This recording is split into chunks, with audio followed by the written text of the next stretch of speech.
what's What up, what up? up, what up, what up? How are you, How are man? you? I'm good. I'm Nice, good. How's nice. your evening going?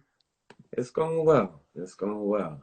So far so good. Just came out of a little meditation, so Oh, good. looking Well, forward. I was just saying before you jumped Yeah, on, I feel this need for a collective inhale for the absolutely, time we're in and before we launch into this conversation because absolutely. it's a stressful time. It can be. It um, definitely can be. yeah, I was just saying it's sort of a risky time as well because we've come out of such a activated time of conversation around race and politics and Right. division, hopefully unity, but there's such a risk that these conversations will start to die off as the election comes to a close. And I Absolutely, think that's what we're really passionate about here at Down the Rabbit Hole is making sure that doesn't happen. absolutely. Um, and we have a focus on the music industry, of course, but I also think it's appropriate for us to open the conversation a little bit tonight to being Yeah, more generalized to where we're at. absolutely. And before we launch into all of that, I just thought maybe you could talk a little bit about, well, first of all, how we know each other, and Yeah, also just kind of, a brief idea of your career. You're a filmmaker, you're an artist and yeah. a producer. You've worked with Kendrick, with Janelle, with John Legend. But tell me a little more about how we came to know each other. Absolutely, absolutely. So for one, just thank you for having me. Thank you for Of even course. and facilitating this meaningful dialogue.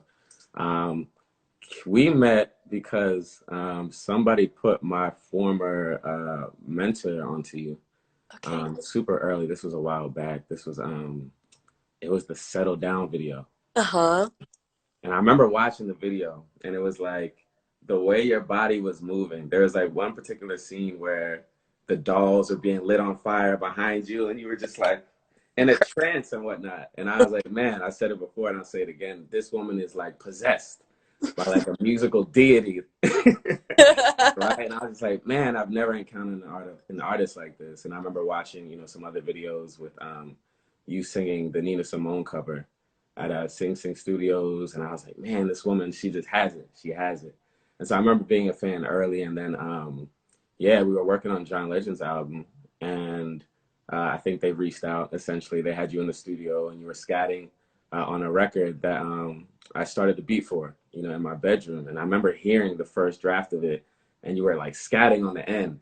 And I was like, yo, whatever you do, do not let her write words. No one should write words to that scat, to that melody. Just leave it. You know what I mean? Like there are times where words actually take away from the feeling sometimes. And I heard that part. I was like, oh, that's just so magical. Like, let's leave it as is. And so I think that's kind of how I was first kind of introduced to you. And then I think we met though through Janelle though.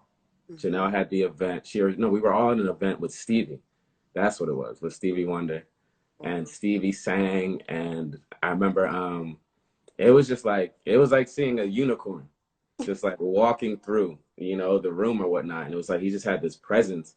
And it was super, super emotional for people. Like it Yeah. was super, super just like I don't know, it was just super special, and I remember meeting you then. I remember that's Jadena was there as well. I Yeah. remember you guys were like connecting and holding hands and whatnot. But it was just it was a beautiful emotional moment, And so I remember us all being there and just kind of feeling like under the spirit, if you will. Um, Absolutely. so I've always been a fan. A I've lot of work always respected with your Jen. art, and from there, been able to just do a lot of other work, with a bunch of other artists as well. Yes.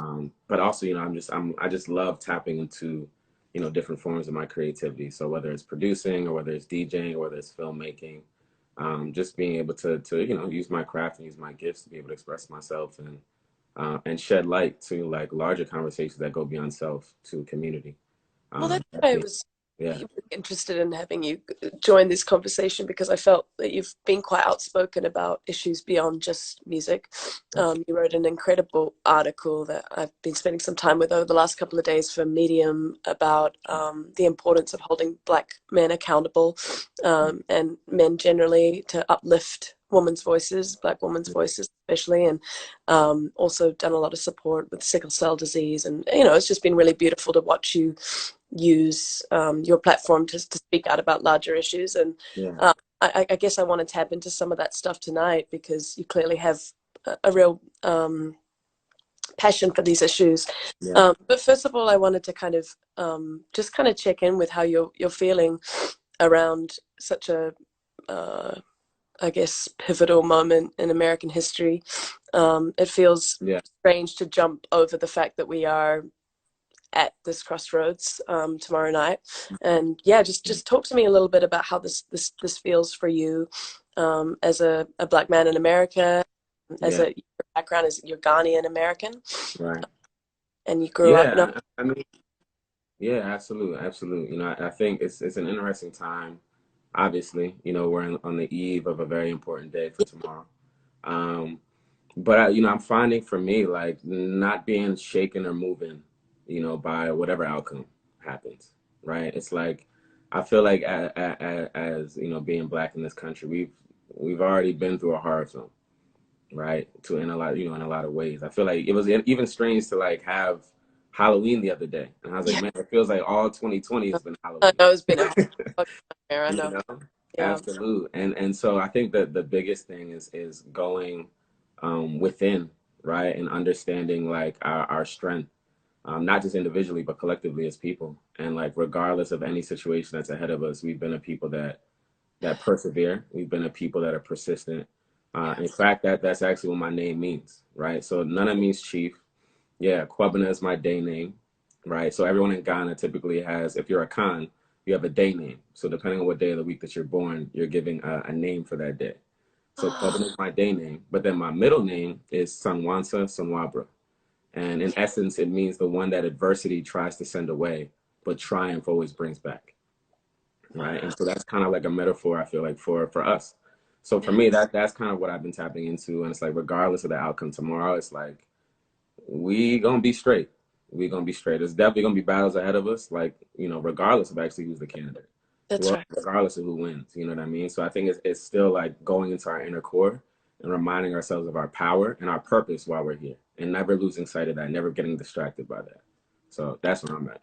Yeah, that's huge, eh? Like the shift from external work into internal work. And I've heard you Yeah. talk about it quite a bit.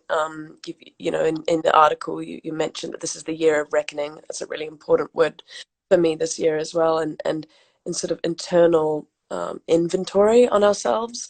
And, Mm, you know, we're not shy to talk about white supremacy here and down the rabbit hole and talk about the ways that that has become so prominent in our world. And I really want to talk to you tonight about how you think we first got into this place of passivity where people can be on the sidelines of this discussion, why that, and kind of discuss just really like off the cuff just together about how we as musicians with influence in this industry can help to engage people to get off of the sidelines in terms of like, yeah, I'm an ally, I'm sort of all for the fight, but there's no real engagement beyond that. absolutely. Um, and I think you bring up an interesting point there where nothing really moves collectively until we first reckon with ourselves and reckon within. Especially as a person of privilege, it's been very important for me to go within, look at where my microaggressions are, look at where I may be holding prejudices and things. And I Mm, want to hopefully show people that that doesn't have to be such a scary thing, yeah, that it can be this place of safety to do that. And yeah, yeah, I'd love to just hear your perspective on that issue of passivity because you talk yeah. about we've It's spoken. important. It's important. I'm glad you bring that up. You know, I feel like I've had an interesting perspective just being Ghanaian, right, and living in this country when it comes to politics, right? I feel like back home, politics is such a pervasive issue, right, Yeah. where it literally affects your daily life, right? And so, regardless of class, regardless of your access or anything like that, in Ghana, in places like Ghana, I remember like you know when I was young going there, it was fascinating to me to see how every person in some way was engaged and knowledgeable at least of what was going on in politics, Wow. right? I mean, and literally it didn't matter like if you could be like a taxi driver, you could be a businessman, a politician. It was like everybody is just simply engaged, right? Because you know you'll be in a taxi and they just have you know the radio stations on, and literally all day they're just talking about what's going on Mm. politically in the country. And it's not even just that, it also affects you super real, right? I feel like in the West, we've been used to and accustomed to the idea of our national politics and our local politics. We don't always feel the effects of them, Mm. right? There's a certain amount of complacency that America has afforded us, where we it almost makes an Olympics out of like the national politics, but then like between those 4 year, that spectacle, we're going about our day to day, right? Yeah. And so Yeah. that's not we don't a lot of countries don't have that advantage. They don't have that ability. They don't have that freedom. And so Right. for me, it feels like, and that's not just specific to Ghana. That's across the continent. That's Cool. across the developing world, right?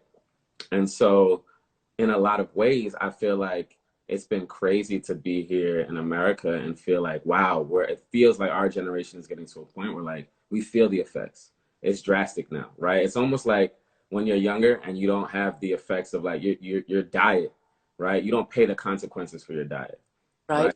Like over time, just the laws of gravity change, right? And like Yeah. everything you eat, you can feel it affecting you. Everything you watch, you can feel it affecting you. Everything you listen to, you can feel it affecting you. And I Yes. feel like our generation is now engaged in a way that we haven't seen, obviously, since I think since Obama was first running. Mm. And so I think on one level, there's a certain preparedness Right. that some of us have. But I think at the same time, when it comes to this passivity that you're talking about, it reminds me of something that Kwame Nkrumah, who the first Ghanaian president, Yeah. he wrote this book, and he was talking about kind of like the different levels of like how capitalism affects us and the Western society in terms of our economic philosophies, right? But one of the things he was saying was the highest form of capitalism is imperialism, right? And the danger of imperialism is not only is it much more stronger than capitalism because it's actually a global phenomenon, but it also is such that it veils itself, right? Mm. Where people don't actually understand or witness the effects of it all the time, right? And so that's what imperialism is really, really great at. It's convincing you that it doesn't exist, Mm. right? And so when you are so convinced, when you're living in a society where you don't actually see all these things and how they're connected, you're prone to being passive. You're supposed to be passive. Actually, that's how you know it's working Huh. if you're passive, Wow. right? Because you're Yeah. not supposed to know. The worst thing you can do is put something there to make people detect it and be like, oh, this is wrong, this is wrong. Mm. That's the worst thing you can do in setting up a society, right? And so in a lot of ways, that's how we know it's working. And now that I feel like 2020 has come, for me being Black in America, I'm thinking about, I've said this before, like I'm thinking about what 2020 was coming on the heels of. In December, a lot of us were in celebrating the year of return in Ghana, right? A lot of people were actually in Ghana, either whether they were physically there or there in spirit. Yep. It was an important moment for us because we were literally on the eve of 400 years Wow. since the first slave left the west coast of Africa and came to America in 1619, right? Jeez. And so it was like literally on the dawn of coronavirus and the dawn of 2020 and all that this year has come with is is that celebration of like of blackness and what we've been able to do globally, Wow. for the past 400 years. And so for me, I'm looking at it like we've had this conversation where we've seen artists previous to our generation talk about 400 years, 400 years. Marley Yeah. was saying it back in the day. Like so many artists have said that phrase, 400 years, 400 years.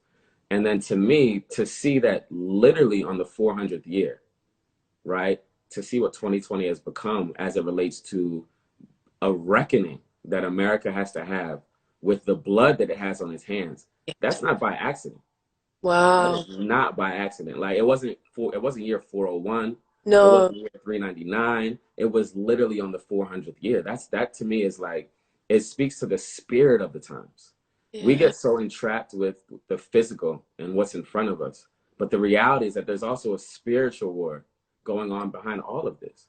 Right. And so when you start to realize that, you realize it's far greater than this moment in history. It's actually like history has been leading itself to this position, and there's a whole nother dimension of the conversation that we need to acknowledge of the spirit of the times, and so I think when you think about those things and you think about the passivity, not only do we have to be aware of what's going on physically, but also just ourselves and spiritually what's going on as well. And we have a responsibility to just widen our perspective and see all of that as we're having these kind of conversations. No, I couldn't agree more. It's a human dilemma, eh? It's something that's so human at this point where we have to go deep within and really ask ourselves those big questions of do we how do we want to evolve moving Yeah, forward? What people do we want to be, moving forward? And the pandemic has almost like made that necessary for everyone to do that.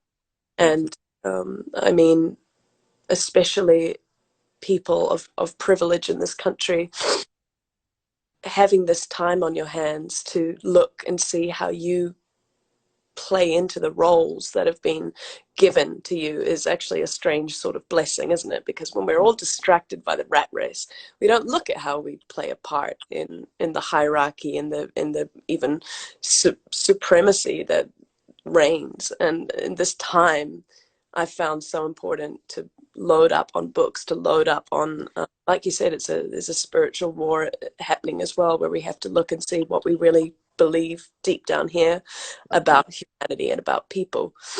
You grew up like, I know you were born in Ohio, but you spent quite a bit of time in Pennsylvania at university, right? Yeah. Yeah. I was raised in Philly. Okay. Oh, Yeah. also, Yeah. that's Indeed. what was sort of the first moments that you, because this is like such a tricky thing Yeah. to talk about, is like Yeah. the first moments that you recognize um, whiteness as a construct in the music industry, or sort of systemic racism playing out in Yeah. the music. I know that music wasn't the first career that you Yeah. know, embarked on, but Right. tell me about those first moments where it became really apparent to you the way of the world when it comes to the music industry, and how subtle were those things and how obvious were they? I want to unpack those first moments for musicians. I know for me, I can see the moments where I started to sober up to how racism was playing out in the industry, and I'd love to know your perspective of when those moments first happened for you. Yeah. Yeah, I think for me, like I always think life before industry first, right? And I feel like whenever you see industry, it's particularly in the music industry, it's just a reflection of life around it, right? It's like it reminds me of That's when good. Most Def had like a skit on one of his albums on the intro, and he was talking about uh culture, right? And as if culture was like just some beast that lived in the mountains somewhere, but culture is just the people. It's just a reflection of It's the a, people, yep. right? When we're talking about any of these industries, whether it's corporate industries or whether we're talking about music industry or the arts or whatever, it's just a reflection of the wider culture at large, right? And so for me, I just remember being young and growing up right outside of Philly, where it was like there were particular moments that happened where I was like, it made me understand not only just like me dealing with racism, but also helps me to understand like the idea of allyship. We talk about allyship so much, Yes. right? And I'll get to that in a second. But like I remember being in middle school, and one of my best friends was white, right? And his name Yep. was Mike Morris. I'll never forget this. And we just loved rap music. And so I remember being in class. We were those two like just clowning in class that always knew like we could recite any rap song just like on the nose. Like if someone just was like, "Yo, name say these lyrics or whatnot," we were just really really quick. And so we both kind of like had this whole friendship based on just our love for rap music. And I remember I think it was like my junior year of middle school where I was in a locker room. I was on a football team. And I remember like there was some kids there and we got into an argument and one of them called me a nigger, right? And so I remember like having this like just fury inside of me, right? And I was getting ready to fight this kid. And literally as I go to wind up and punch this kid, right? I just see him land on the floor before I get a punch off. And then I look to my left, and it was Mike Morris that threw the My first punch, Chris. right? Yeah. In defense of me. In defense of me. And I was like, I remember that being like, whoa, I've just never had that. I'm used to the story ending very, very differently, Well, right? And so I thought, but here's an important lesson that I learned is we both got called to the office. We both got, had to sit down with the principal. And I remember I actually wound up getting expelled for a week from school, right? Mike Morris didn't get expelled at all, No. right? And I remember like at that moment being like, yo, we can be in the same exact fight, but we're gonna have completely different consequences, right? Huge. Ooh, Yeah. yes. And that, so that for me at a young age was very, very clear, right? And so, you know, I think when we have this conversation about allyship, I don't even like that word. I actually think that's a weak word. I agree. I actually think one of your guests that was on here earlier said something else. He was like, he basically was like, fuck allyship. He was talking about being an accomplice, Yep. right? A co-conspirator, Yep. right? And for me, that is so powerful. I feel like an ally has like little to no risk. I agree with you. Yeah. You know what I mean? Whereas like I feel like an accomplice takes on a certain amount of, it could like risk, where it could be physical, it could be social. There are implications for their actions, Yeah. right? And so for me, and I think an ally stands with, but I think an accomplice throws the stone, right? Like they get involved. They don't just stand on the line. They actually take a meaningful action. And I'll And you never feel forget. power, in that moment in the locker Yeah, rooms as well. You saw exactly. that action. Yeah. Exactly, right? And so it reminded me that forward to I remember moving to New York, and I remember when Mike Brown happened, right? And I remember like watching it on the news and just being fucked up and like just trying to figure out, what am I gonna do? What am I gonna do? And so me and a couple of friends organized, and we were just like, yo, we're gonna drive from New York all the way to Ferguson, and we're Wow. just gonna get involved, right? And so I remember being there with a group of the homies, and we were all mixed. It was mixed. It was a mixed group. Some of them were black, some were Latin, and there was one white woman that I went to high school with, actually, Yep. that was there as a part of a group. And I remember there was just so much madness. Like Ferguson was crazy. It was the first time in America that it felt like I was like witnessing a country I just didn't recognize, right? Because like it was literally like on some guerrilla warfare. Like just to give you an idea, Yeah. when you got there, they would have, obviously they'd have the curfews, but they would also have things where they would have like these kind of like checkpoints, right? Yeah. Similar to like places like Ghana, where you would have checkpoints where you'd have to like go through the checkpoint and show your ID in order to just walk around and shit, right? Or drive around. And so you would literally have to show your ID. I remember Yeah. there was we had like these like war room style meetings, where like in like the churches, where they would prepare us on like what to do if you got tear gas, and they taught us how to make like the antacid sprays, and like you Yeah. would put this Maalox solution and all that. And like I remember being in there with like random celebrities that were in there too, that were just in the midst of like on the ground, like front lining. And like, and then like the games they were playing, the police were like, the church was supposed to be kind of sectioned off as like a safe space, right? It Right. was like outside of like enemy lines type. And I remember we were in the church, and the police raided the church, took all the food and water from the church and took it outside on the church steps and just dumped it all out. Like literally, like we were in like another country or something like that. I was like, yo, that's so petty.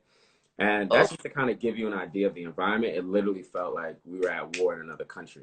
And the crazy thing is that by day, Ferguson looks like Mr. Rogers' neighborhood. Like it looks like a quaint suburb. It looks super peaceful. And then at night, it looked like Baghdad or something, dang. right?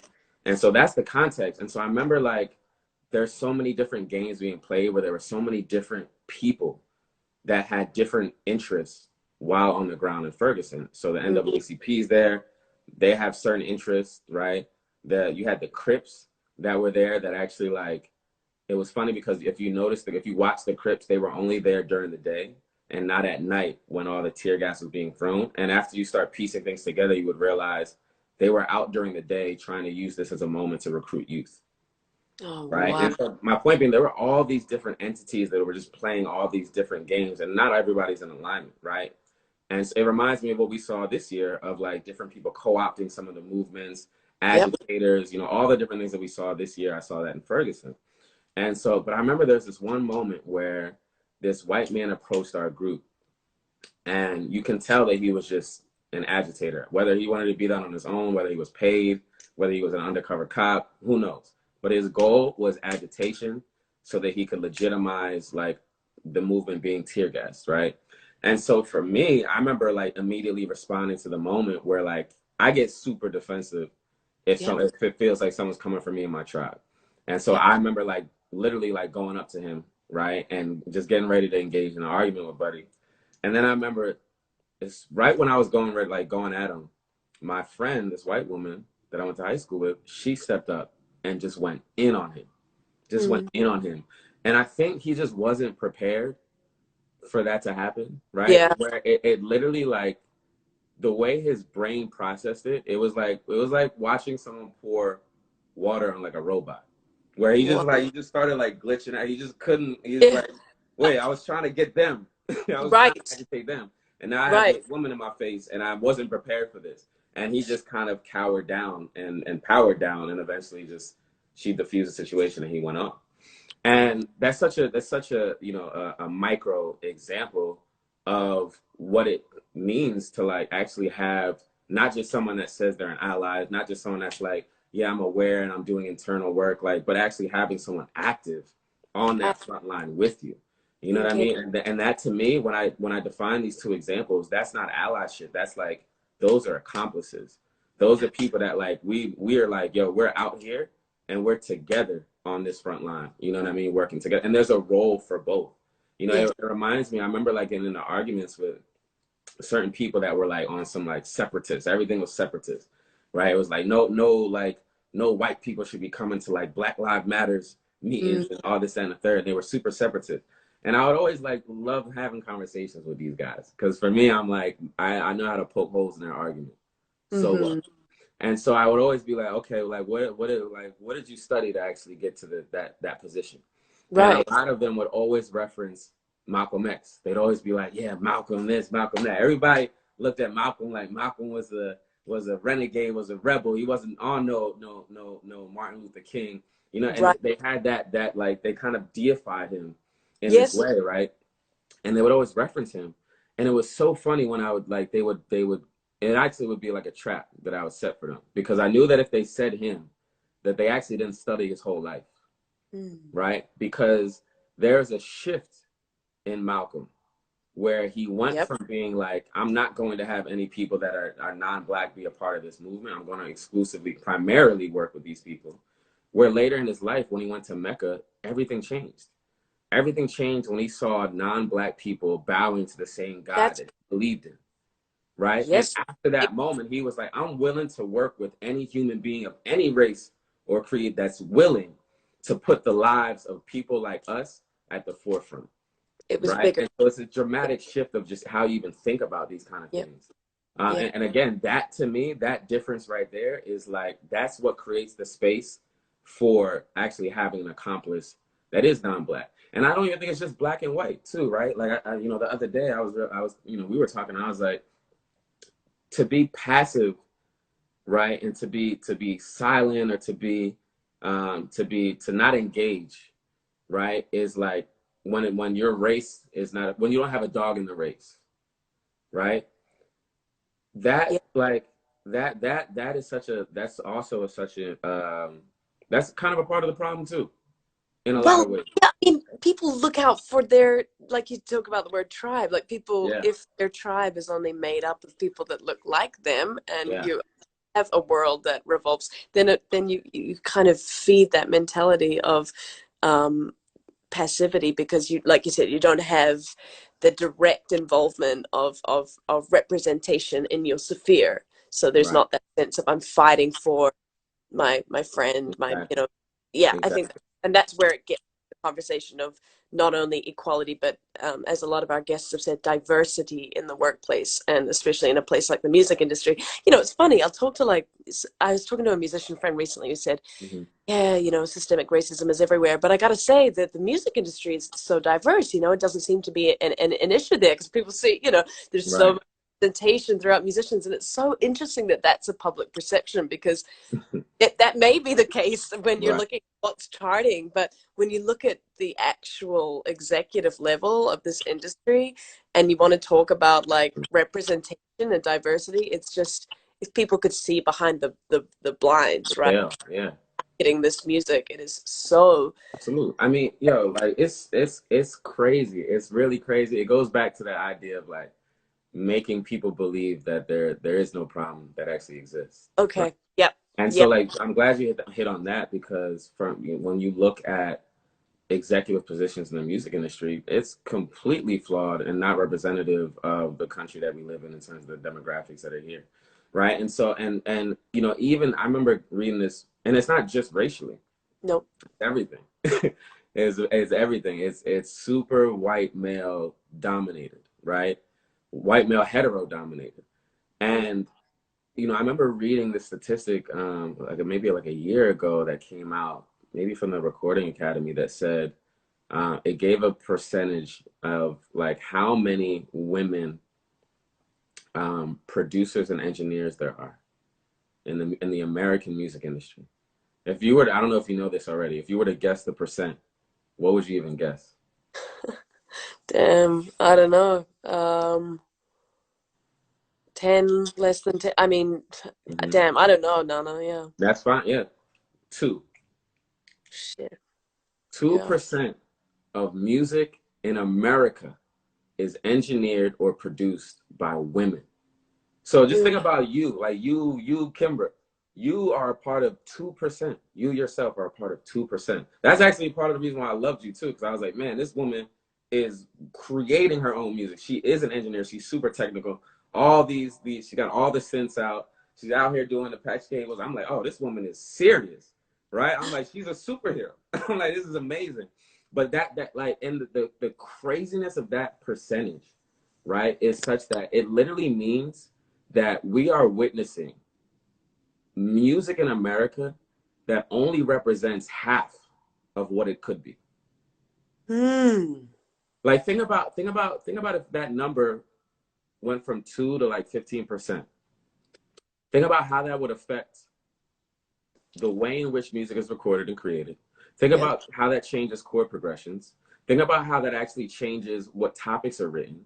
Think about what melodies are hit. Like think about just literally the drastic About how changes. that changes culture amongst genders in the music industry, and like when it comes to the Me Too movement and things, like how does that change, yeah, the mentality and the way that men and women into like relate to each other in the industry. Yeah. Mm. And I didn't exactly all those things that I just said aren't even wasn't even me talking about how it affects culture once people hear it. Right. Like Right. what? Like if you and just like remove race and gender for a moment. If we're just trying to run an efficient company Yeah. and there's literally 98% of the human pool that I'm ignoring, like alienating, think about how that even affects the product that I'm Yeah. giving to the world. Like I'm missing out on like just on a pure numbers, just literally from a philosophical perspective. Yes. You are literally removing the potential for greatness because you've just eliminated 98% of the population.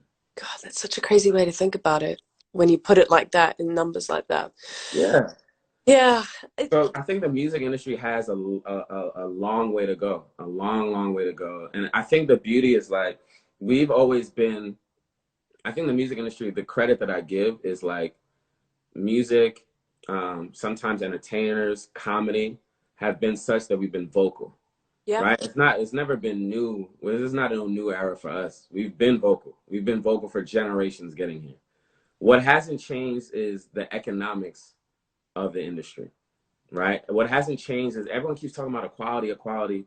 I hate that in the same way that I'm like allyship, like let's double click on that. Let's double click on equality, right? Equality is very, very different than equity, right? Equality is like, yeah, we're gonna let you have an opinion and have a seat at the table, right? We're gonna make a little bit of a quota, like we should have this many people at the table from this race, this many people from this gender, this many people from this sexual orientation. That's equality, right? It's being in the room. Being in the room is cool, but equity is actually the real conversation to be had, right? It's like when people talk about the racial wealth gap and they go to try to solve it and they think that the solution, right, is to like just pay black people, pay non-white people the same amount of money on the dollar, right? So if a white male is earning you know, 98 cents on the dollar, get them to 96, 97 or something like that, right? Sure. But there's a huge fallacy in that. There's a huge fallacy in that, right? It's the equivalent of like, imagine a marathon, right? Or no, make it simple. Let's just imagine one time around a racetrack, Yes. right? And there are a couple different participants, right? And the white male runner in this competition has a 400-year head start, Yep. Yeah. right? Yep. Imagine that. He got 400 years. Think about the distance that's created in 400 years of him just running while we're just waiting for that 400 years to go off so that we can take off, right? If you paying somebody the same on a dollar is the equivalent,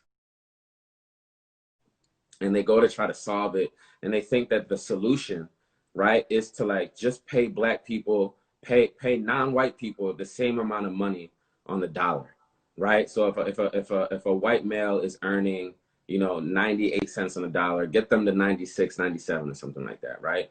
Sure. But there's a huge fallacy in that. There's a huge fallacy in that, right? It's the equivalent of like, imagine a marathon, right? Or no, make it simple. Let's just imagine one time around a racetrack, Yes. right? And there are a couple different participants, right? And the white male runner in this competition has a 400-year head start, Yep. Yeah. right? Yep. Imagine that. He got 400 years. Think about the distance that's created in 400 years of him just running while we're just waiting for that 400 years to go off so that we can take off, right? If you paying somebody the same on a dollar is the equivalent of taking that race and now just having those two people run the same speed. Wow. Just in physics, what physics tells us is Yes. there is no way that that person with the 400-year lead will ever be caught up to by that person that's 400 years behind if you just make them run the same speed, Yeah. right? Like the Right. velocity is literally acceleration times time, right? Yes. And so if you're just going to make their speed the same, right, with this negative 400 of time, if the only way to have that person catch up is to increase their acceleration, they have Right. to be running Right. faster over the same period of time, right? And so that variable right there of acceleration, that's equity. Yeah. That's Now, do you equity. That think has to be equity. in order to make that change, because you articulated that so perfectly, that it's not the same to have exactly what you said, that if you've had 400 years on someone else, you create a whole different speed and sense of progress between two different people with different contexts. Does this require, for one of my guests, Dawn Richard, explained the importance of white folk actually understanding that this is going to require us to take a step back and stop centering and stop kind of taking the place or taking the stage, so to speak, and actually realizing that in order for real equity to happen, um, white folk will have to know how to step down, know how to elevate the voices of others. And this is such a foreign concept to white people. And even, I have to include myself in that because I've lived in a world that was designed to work for me in Mm-hmm. many ways. And so learning this, unlearning, so to speak, the Mm-hmm. conditioning of the world is a process, right? Is a process of sobering. But what do you think about that as a concept? If we are to learn to run at the same speed and have real equity, what does that? Let's be real. Let's actually get to the nitty gritty of what that means for white folk and Yeah. how we can hold ourselves accountable to be like, yeah, that might mean taking second place a bit and learning how to step back and get rid of the conditioning that we're always the center. And Yeah. again, I'm interested to learn this too, because when the world has been working for you that way, you have to take a whole nother mindset. And it's so overdue, isn't it? It's so overdue. But I want to have that tough conversation of what this really, because it's all very well to talk about it in theory, but Yeah. it's got some actual action, I think, for white people to understand that, and action surrounding stepping back in some way. Well, Yeah. do you kind of follow me? I don't know. I'm Yeah, yeah, no, absolutely. I think stepping back is only a part of it, right? Like I think like in going back to that metaphor, stepping back is that white male runner taking a water break. Right? He's like, all right, let me get off the track for a second. Let me like refuel. Let me let them catch up. yeah, That's cool, but that doesn't close the gap either, right? sure. And so what it requires is like it goes back to that passivity question, right? It's great to do the work.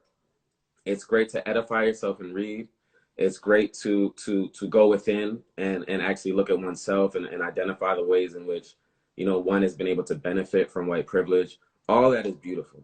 But it to me, I almost equate that with like the ineffectiveness of like people just writing a check, right, to a cause in order to like, oh, you know what, I'm just gonna write off a little check. And it actually just a tax write-off anyway, right? That goes back to the idea of equality again, where it's like that's not meaningful, sustainable, and it's not the acceleration that I'm talking about. Acceleration means something radically different has to be done. It doesn't mean you're just now going to stop and let people catch up. It means that you're actually going to invest in the acceleration of other people. Ooh, yes, no, that's You know real. what I'm saying? And that is not just a check being written. The No, check doesn't close the gap. Equity closes the gap, right? Think that's about let's go to our industry. Let's go to our industry, right? yeah, The music industry, right? We all know this. This is not no foreign conversation. We know that at the end of the day, to be an artist in America in 2020 right now is not an easy feat to like be to live sustainably off of it. We know the streaming, we know the legislations that were passed. Like all these things have affected the artist in such a way where the artist has been put last, essentially, right? And so, you know, for me, when I'm thinking about the music industry, I'm like, yo, what does equity even look like in that conversation, as opposed to like a check being written, yes, right? And to me, I'm like, we work within an industry where like even like we know what's outside of the industry, right? We have this entire infrastructure that reinforces like supremacy and aggression towards black bodies, black and brown bodies, right? And so you have the police brutality, but you have like food insecurity, you have redlining, you have like unequal access to healthcare or yes, education. Like there's a myriad of issues, right? And that's just outside of the music industry. All those things, like I was saying before, also affect the music industry, right? And so not only that, what's the benefit that these large companies have? What's the benefit that these labels have? What's the benefit that these streaming companies have? Is that in a lot of ways, if you were to really, I would love to see somebody from like Deloitte or Ernst and Young do a deep dive into these companies and actually look at their bottom line and establish like what different racial groups have actually contributed to their percentage that they get at the end of the year, yep, right? Like, can you imagine just seeing that statistic and they were like, yo, actually about 28% of your income comes from the Asian listener, right? Or whatever it is, right? I would just love to see that, because the reality, if I were to just hedge my bet, I would be like, I'm pretty sure that a lot of non-white people have made these people rich over time and have been a huge part of their bottom line. So wow, to have an industry that benefits from the creativity of non-white people, but then to not actually create opportunities to create real equity, like there's a responsibility there that goes above and beyond you just writing $100 million check and calling it like that's the end of the day, right? And so for me, what that looks like, there has to be, one of so the managing partner of Wonderland, his name is Mikhail Moore. You know mm-hmm. Mikhail. So Mikhail, amazing guy, brilliant guy. Not only was a part of, is currently a part of the music industry, but was formerly on the Hill, right? So he's worked in Capitol Hill. He's worked, spent his whole career in politics. Very, very brilliant guy. And, we were having a great conversation where he was talking about how the music industry can actually respond to these times, Yep, right? yep, And I think it comes down, he broke it down as three different parts. And it's social justice, it's economic justice, and it's spatial justice, right? And when these companies are benefiting so much from black creativity and black consumerism and black and brown consumerism, you need to create equity. And so social justice looks like, how do you actually, beyond $100 million check being written, how do you create an actual pipeline or a fund, right, Huh. that is being created. Even just things like a legal defense fund, right? When an artist is out there not having to be on their own when, you know, cases go to court, essentially, right? Like actually having a fund that protects the creativity of these artists when they're going into court, essentially. Um, right. Wow. So it's creating something that's it's not just a glass of water. It's creating a well, Wow. right? So And that's one.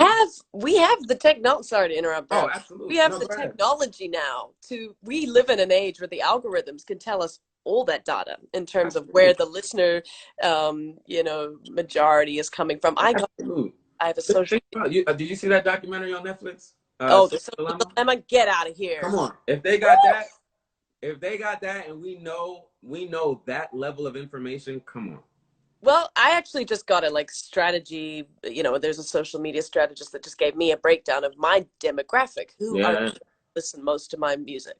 absolutely. It's a black woman between 25 and 30. Yeah, That's the main demographic. So that is where the money is going into my career. Now, what does that do for, a white artist who has benefited mainly from black music? That's where most of my influence comes from. Where does a responsibility lie for white folk in this industry who realize that so much of what we're building on is black music? This is where the conversation comes from allyship to accomplish, because right. now we have the tools to understand where the listenership is coming from, where Hmm. the fan base is coming from. It really opens up opportunities to go, well, how do we give back? How does an artist like myself, knowing where my fan base is, feed back into the fan base and feed back into the cultures that prop up what I do? And Yeah, again, like I'm really marinating in what you're saying here about the difference between taking a step back and investing in the acceleration. exactly. Very different. Very This different. great. One's passive, one is active. Right. Thank You you. know? Wow. Absolutely, absolutely. And I think there's so many different ways to do it. And I think a starting point is by actually engaging with those same women that you're talking about. Right? It's like and I think as we're building our businesses, right, as we're building our ecosystems around us, it's making sure that that same world that we can control and we're building on a micro is a reflection of the larger world that we want to see. Well, Right? So yeah.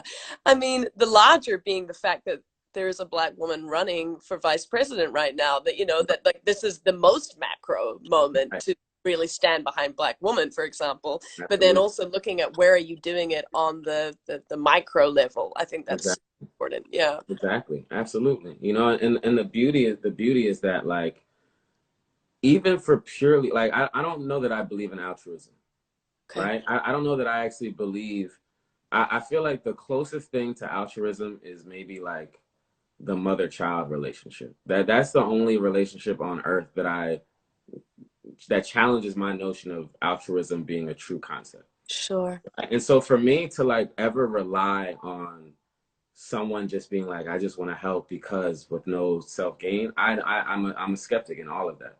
What I do believe in is that people are selfish by nature, right?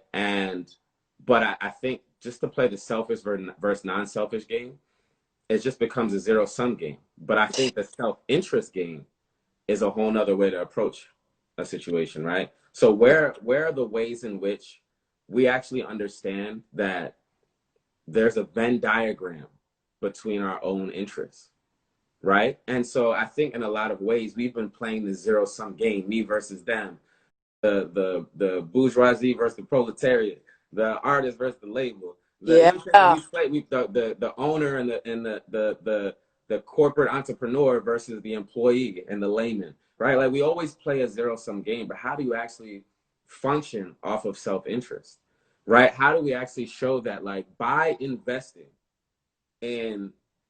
by investing in equity for non-white male hetero people, how does that actually make us better, right? In the same way that I'm like, we can easily acknowledge that with the 2% of women that are engineers and producers in the music industry, we know that music will actually improve. It's gonna be hard. I'll tell you what will not happen. I will tell you that if that 2% went to 50% women being in it, I'll tell you the music industry is not gonna get worse. Of It's not course. gonna get fucking worse. It's gonna get fucking exponentially better. Well, because music is there to serve, to mirror back to people who Yes, they are. So if you don't exactly. have a mirror that's actually a true representation, then, I mean, people, that's where you see real change, collective change in music is when people feel seen, right? And feel that's what provokes inspiration and change and collective Exactly. shift in consciousness. So you're right, there's no way it can get worse by No, creating a more realistic mirror of culture and society. absolutely. And we know it'll get better. Like Jadena's mom said, like, loves saying this. She was like, I think it was either his mom or sister that says, anything a man can do, a woman can fix, right? And the reality is like, we just know, I know, in my personal life, I've witnessed when I have too many male ideas, Mm. I know it's not gonna be as great than when women are a part of that idea. In fact, to be honest, like my circle, Jadena's circle, is tipped the opposite direction. It's actually we're surrounded mainly by women because women we've realized make us fucking better at everything that we do. Everything. Yes. Like women have helped us on a micro and macro level. Micro because they're so good at seeing detail, Oh yeah. so great at seeing detail where a man might just look at something and just give it a quick scan and is just, and he's off, and misses a million things. Mm. But then not only that, in the same way that these women that are around us have the ability to see so micro, they also have the vision to see macro. Mm. Right. And so women for me, just throughout, not even just in terms of my business, but my life. I live in a woman dominated family, right? My mom is one of eight, seven of which are all women. Wow, no. Women run my family. Like, and that's not just for that generation. That stems all the way back. My grandma passed recently, and I learned more about our lineage essentially. And it's been a lineage of women that have run our family for generations from the very, very beginning. And these are women that were like, these are alpha women. These ain't no. These are women that like all the women in my family. I Uh-huh. was learning stories the other day about an aunt where like one of the chiefs in our village back in Ghana back in the day was trying to like double sell our land to somebody else. And my grandma took my aunt to go have a conversation with the chief. Right, the chief in places like Ghana is like the equivalent of like your mayor essentially. Right, it's that. And so I remember they went to go have a conversation. My aunt was not playing no games. She pulled out a Mossberg 500 shotgun and chased the chief down to the point that the chief feared this woman and feared my family and gave us all the land essentially, right? And so like that's the lineage of women I come from. They don't ask, they demand, they take, and that's been that way for generations, right? And so, but the beauty of having these women around is that they've also been in not just macro, but not just micro, but macro. These women have had visions that go so far.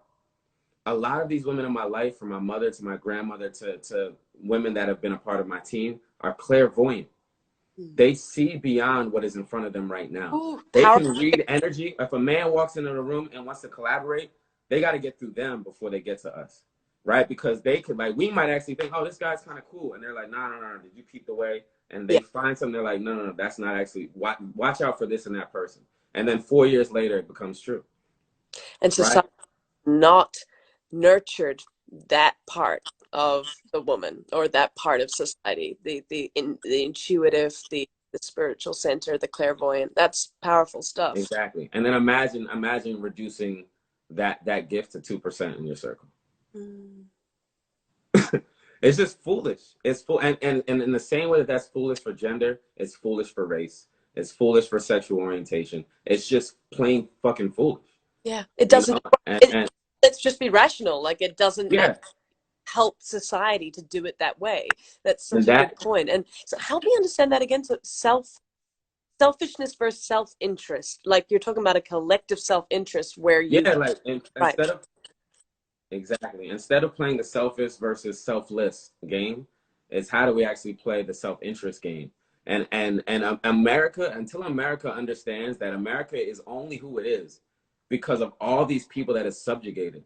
When we're talking about a reckoning means you can't ignore that. Imagine going to build a house on land and you had to destroy a people to build your house in that land. And you go to bed every single night for hundreds of years and you just think that there's nothing there's no spirit that's ever going to affect you. You don't think that land is haunted. You don't think that there's some repercussion of your actions on that land. How naive would we have to be to believe that we can come in, destroy and decimate a people, subjugate another people to build the house, and think that we're never going to pay a consequence for that? It's not real. It won't happen. And here's the reality that America has to face. Civilizations fall every day. Yep. Civilizations like rise and fall They all do. the time. We kid ourselves into believing that we are immortal. I know. We've watched other civilizations that believed they were immortal, and they've crumbled. Always. Yeah. They've crumbled. It's the nation that knows its mortality that therefore can secure its future. And the only way that can happen is that reckoning that we're talking about. That's the only way. And that's their self-interest. Yeah, I mean, this is also like facing our own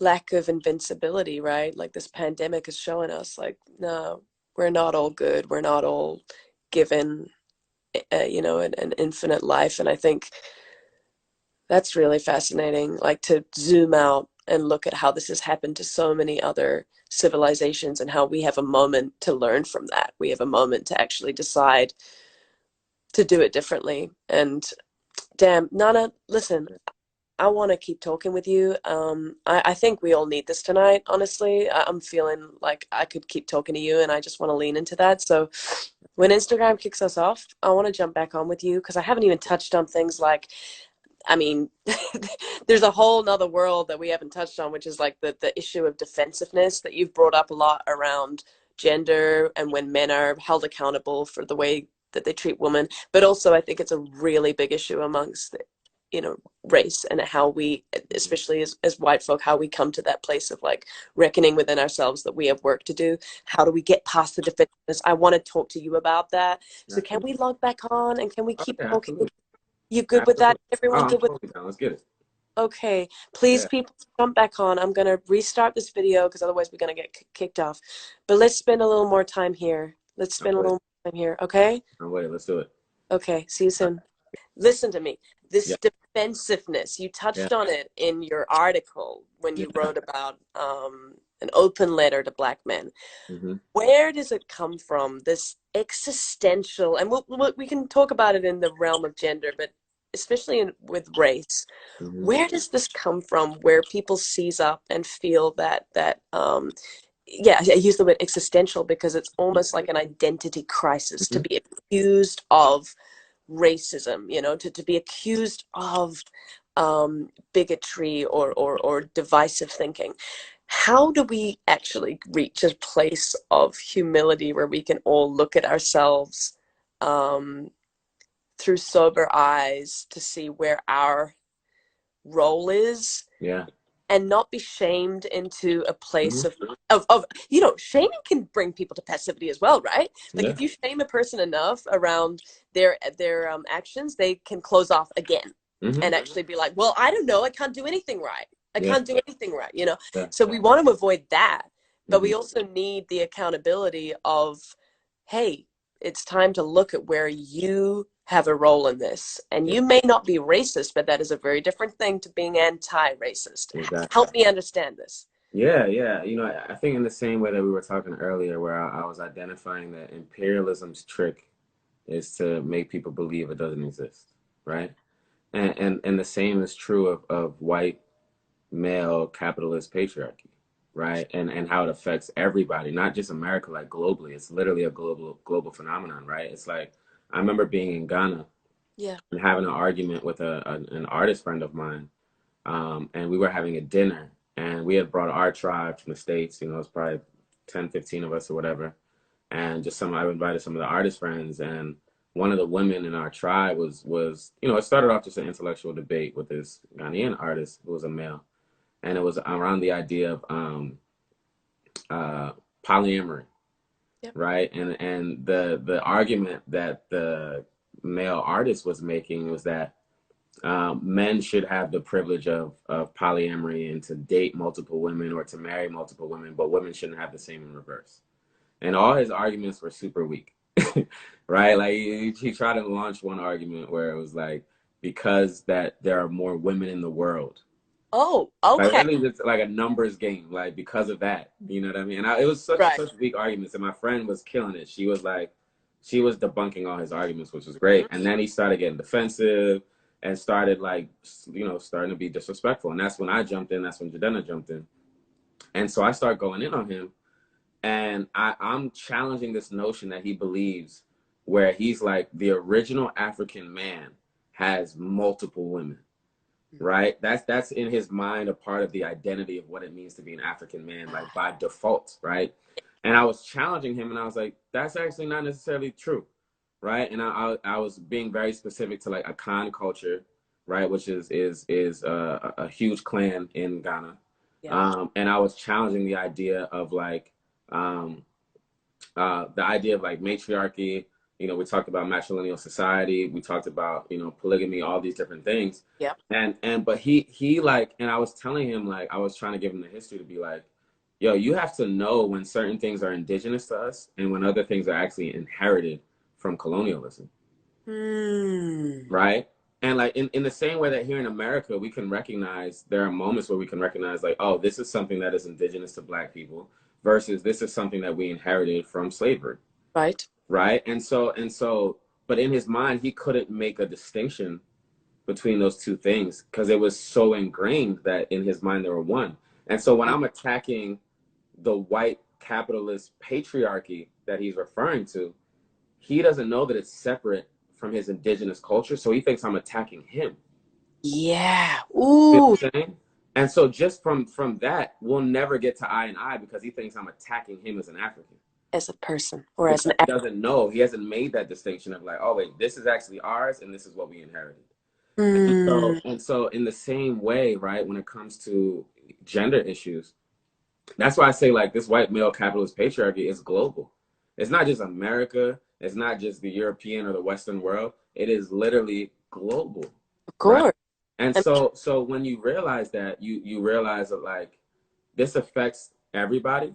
And so but again, in that same way that imperialism gets you to not believe or not even notice it, same thing with the patriarchy, right? It's like it's almost like that patriarchy that is so deeply embedded in us comes with like a defense mechanism that as soon as someone detects it, the automatic defenses go up.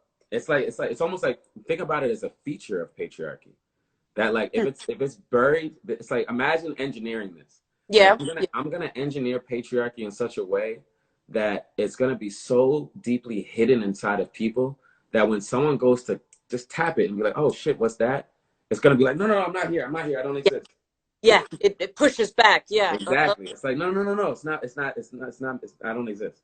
That's And the same thing. still, And we do that. We do that as a society, essentially. And that I had to confront that even in that open letter of like, nobody's, no, we, it's not like an on and off switch. We keep looking at these things as in their binaries. It's yeah. not like I'm racist, I'm not racist. No, that's not, I'm sexist, I'm not sexist. No, it's not black and white. Like, it's not categorically binary. It's literally, these things function on a spectrum. It's where in my life have I actually had racist behavior? Where in my life have I actually had sexist behavior? When in my life was I ignorant? Or when in my life was I actively, like, literally taking an action that was subjugating or hurting Yeah. somebody that was not like me? And so that's not a black or white thing. That's a Way more. when in my life have I done that? How do Yeah. I still do that? How does that permeate every aspect of my life? How does that permeate my conversations, the jokes that I make, the people that I'm around, the books that I read? Like, how does it affect who I hire, who I don't Yep. hire, who I associate with, who I look at as what we were talking about earlier, part of my tribe? It affects everything, right? And so my point is that the only way to actually get to the other side of being able to see the self-interest in all these things is like to confront our own defensiveness. And if anything, our defensiveness should be a sign that like, oh, this shit is real, it does exist, right? It Right. does exist. And so I had to do that. I had to look at, when I wrote that letter specifically about the relationship black men and what it really means to like really, really not just in jest, not just in lip service and word, to protect black women. The only way to do that is to first look at when you didn't. Hmm.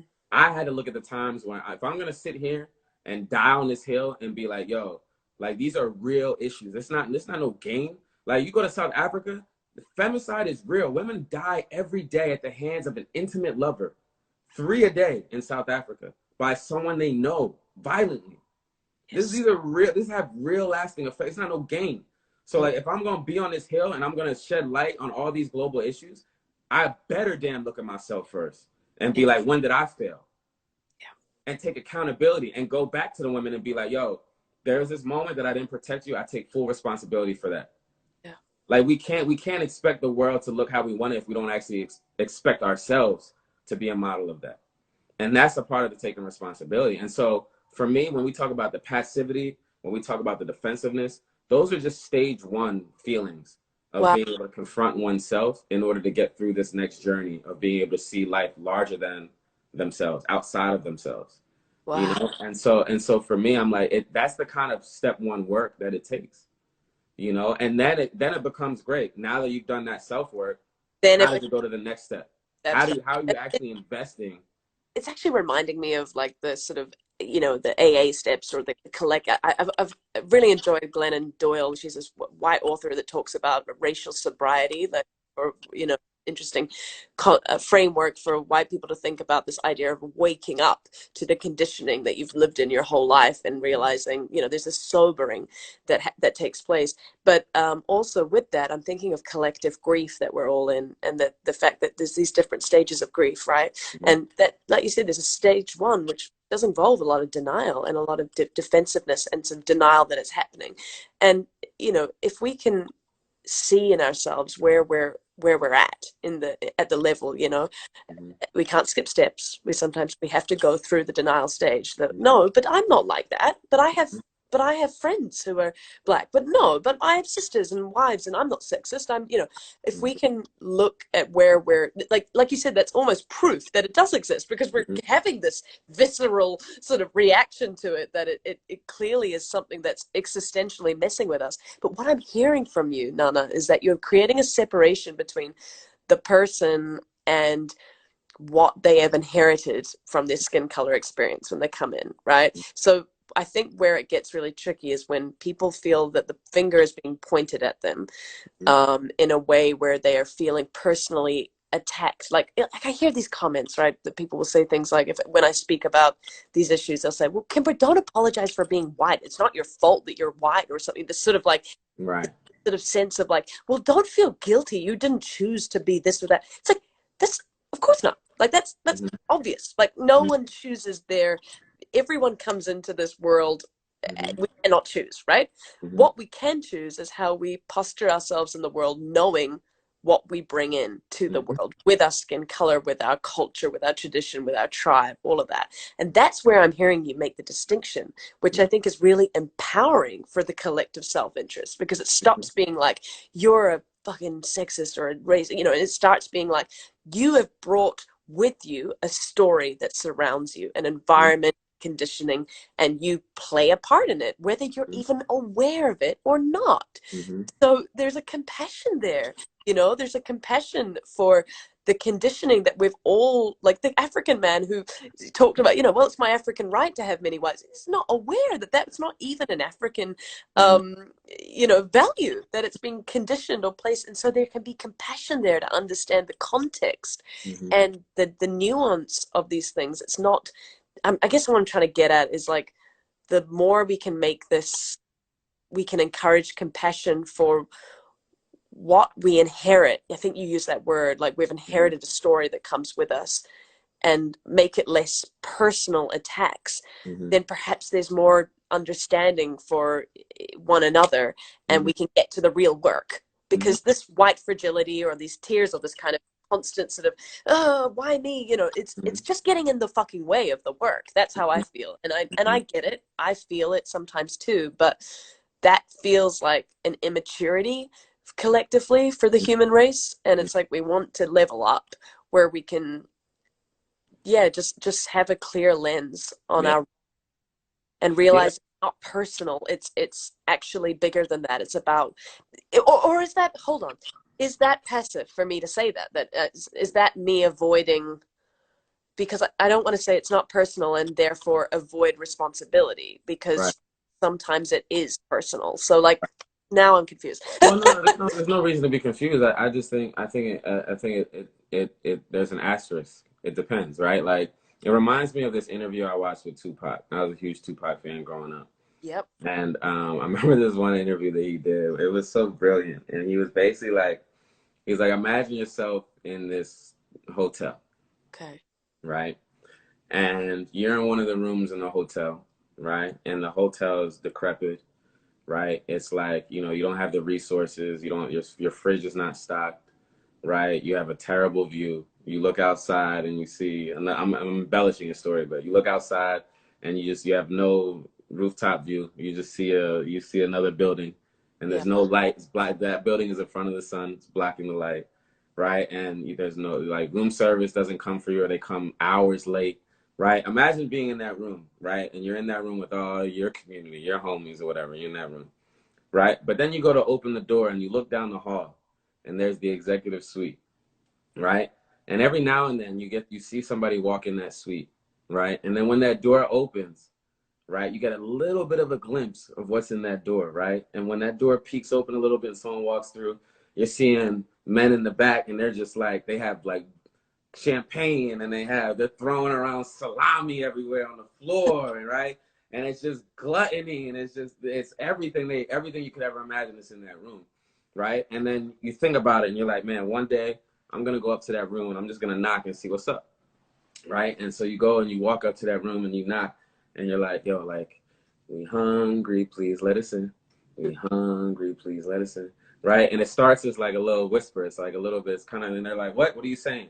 And then you get a little bit louder, like, yo, we hungry, dog. Like, let us in. Like, I see you got salami in there, right? And So then they're ignoring you on. still, right? Exactly. And then you're like, yo, like, yo, we like, you're starting to knock on the door now. And you're like, yo, like, we're actually hungry now. Like, we're hungry for real, right? And they're ignoring you. And they're like, yo, it's a week is going by and your ribs are touching.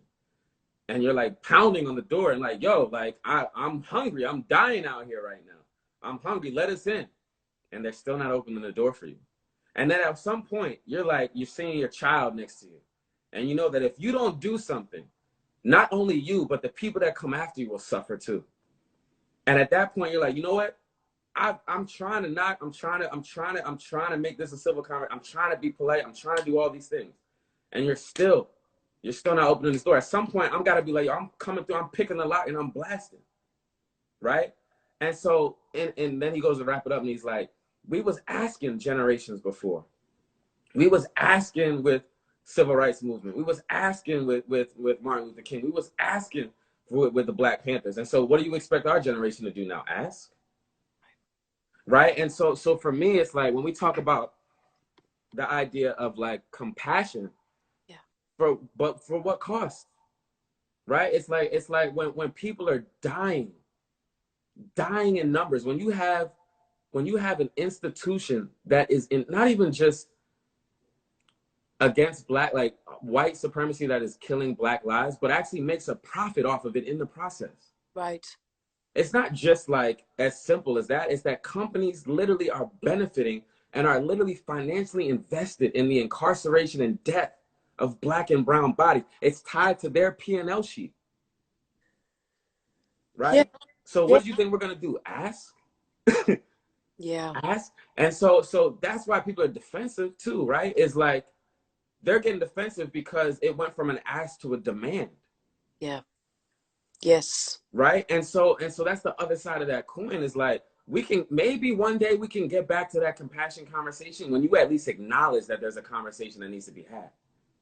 And then I can go back to like, oh, wow, we're actually in dialogue. Maybe there's a way that we can actually address this thing. Yes. Right? And so there are times, and think about it, just think about it on a micro level. There are times when we're in our lives and we deal with conflicts, right? And like when you're dealing with somebody that is like passive aggressive, or you're dealing with someone that's just passive, right? And they're trying to get your attention on an issue, or it could be a relationship, right? And partner number one is like, man, I just wish partner number two would notice that I hate when they do that one habit of leaving the dishes out or something like that.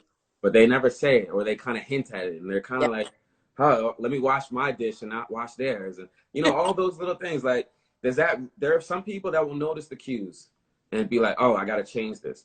But there are some people that it's like, motherfucker, if you leave that dish out one more time, Yep. and it might produce that same defensiveness, but it might also produce when they go to bed at night, they're like with themselves and their thoughts, and they're like, man, I was defensive. I maybe even argued of like why I should be able to leave my dish out, but like they have a moment when they're alone with themselves and they have to deal with that thought.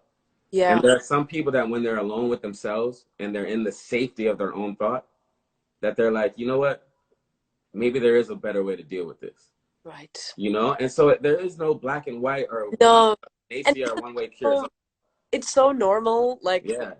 to try to find the one answer. Like I can feel myself doing it with you. I'd be like, well, Mm-hmm. what we just need to do is just Right. we just need this one way of approaching it. If we could all just talk in this way, and of course, it doesn't work that way because the way that you engage me as a white person is very different way that you need to engage a dialogue with another white person, and Right. that's not making myself any more noble than another, but it's just Sure. that I'm a woman, so I understand a different thing than a white man.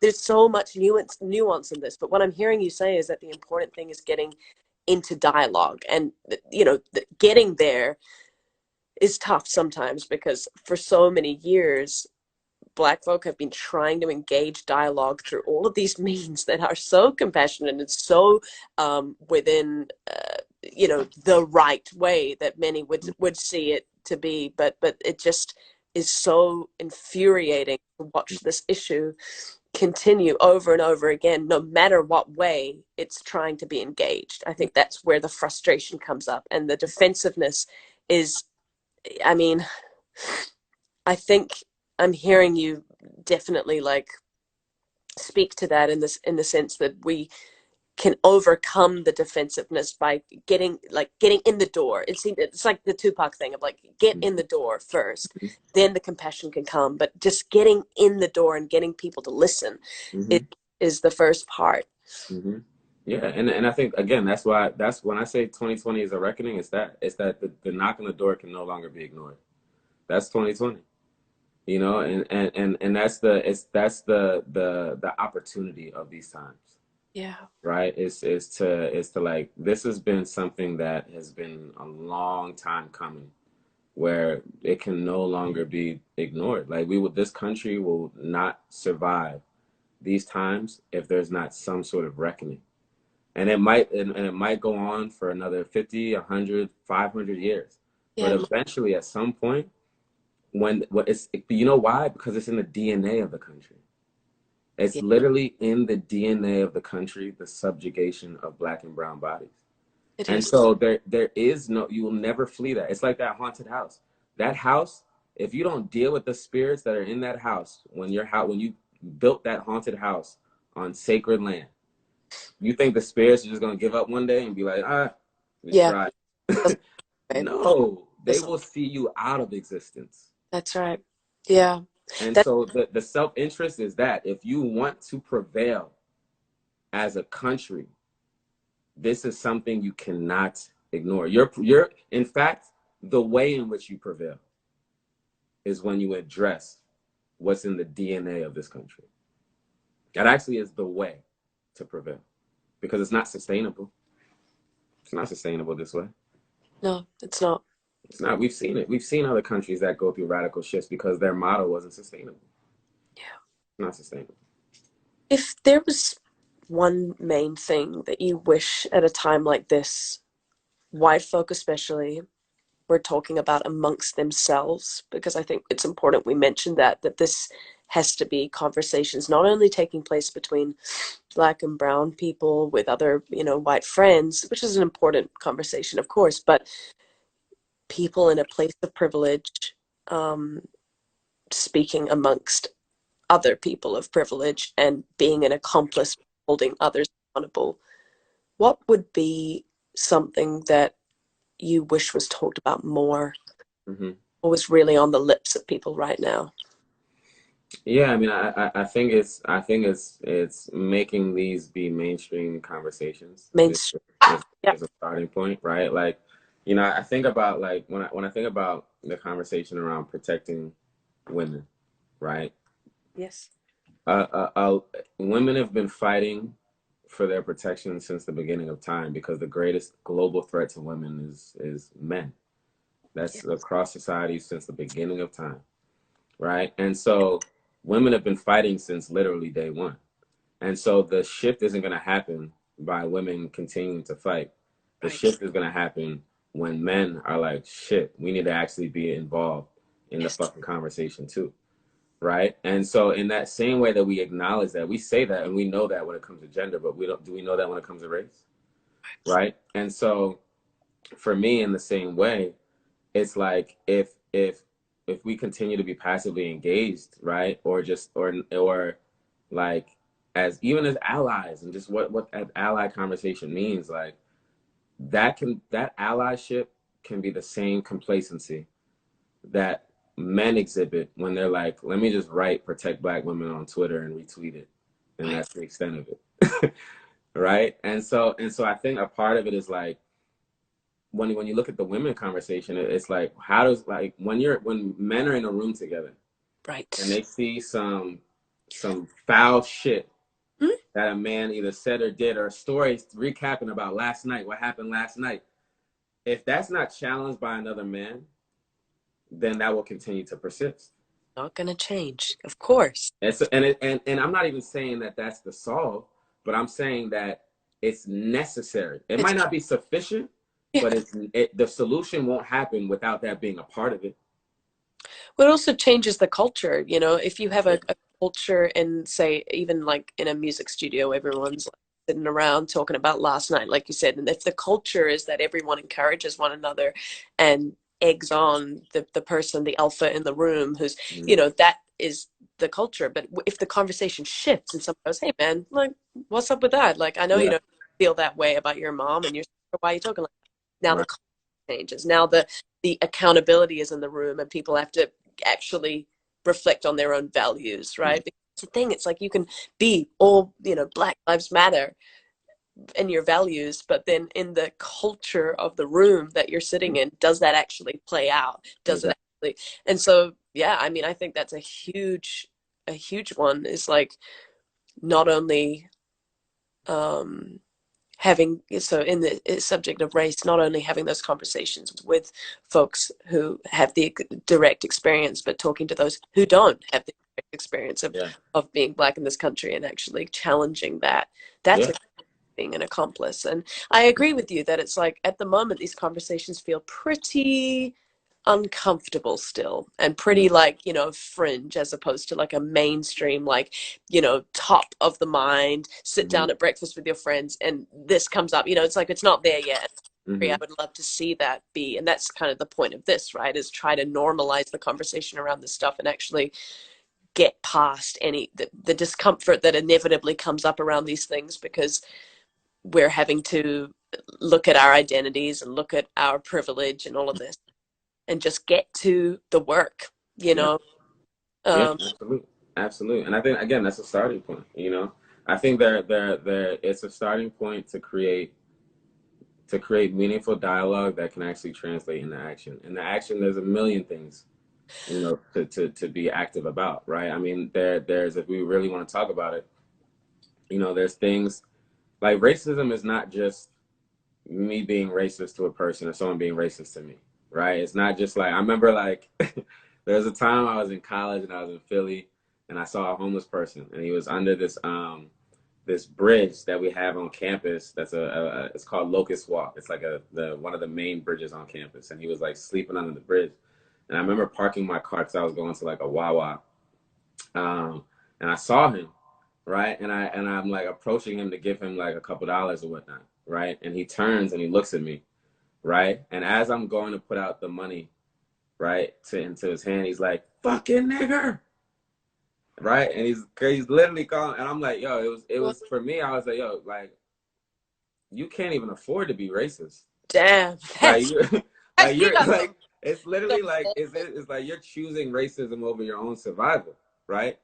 And then so then on one level, I'm looking at that and I'm like, man, that's the smallest level of racism, right? It's like that's prejudice.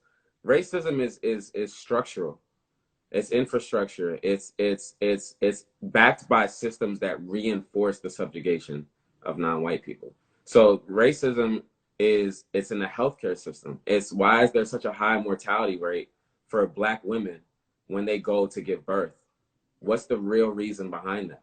Right. Right? What's the real reason of people not having access to education? When you look at things like gerrymandering and you actually learn that people will specifically craft lines, right, to create these voting districts that specifically alienate certain people and target other people so that they can control, like, literally that town, right? And it's so precise, right? Like, when I was learning about gerrymandering, you can literally gerrymander and draw a line for a district where it can pass through half of an alleyway.